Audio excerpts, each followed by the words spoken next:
أعوذ بالله من الشيطان الرجيم. إن الذين حقت عليهم كلمة ربك لا يؤمنون ولو جاءتهم كل آية حتى يروا العذاب الأليم فلولا كانت قرية آمنت فنفعها إيمانها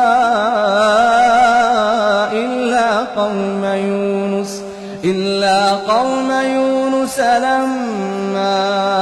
آمنوا كشفنا عنهم عذاب الخزي في الحياة الدنيا ومتعناهم إلى حين ولو شاء ربك لآمن من في الأرض كلهم جميعا أفأنت تكره الناس حتى يكونوا مؤمنين وما كان لنفس أن تؤمن إلا بإذن الله ويجعل الرجس على الذين لا يعقلون قل انظروا ماذا في السماوات والأرض وما تغني الآيات والنذر عن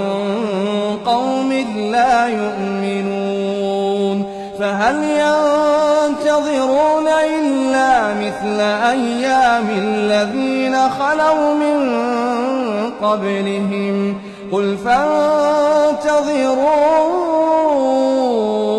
إني معكم من المنتظرين ثم ننجي رسلنا والذين آمنوا كذلك حقا علينا ننجي المؤمنين قل يا أيها الناس إن كنتم في شك من ديني فلا أعبد الذين تعبدون من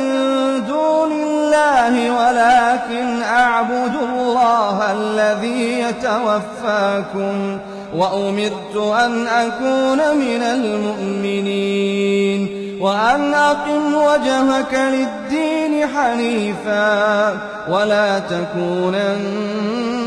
من المشركين ولا تدع من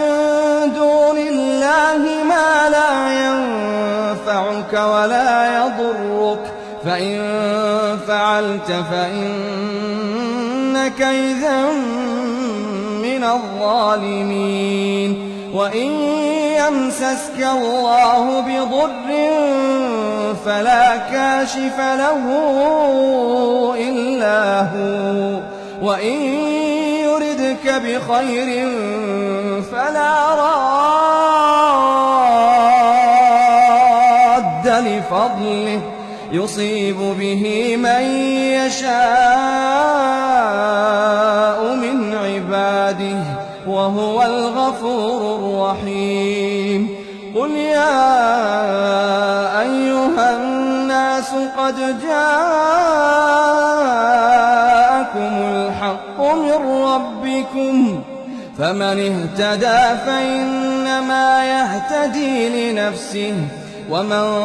ضل فإنما يضل عليها وما أنا عليكم بوكيل واتبع ما يوحى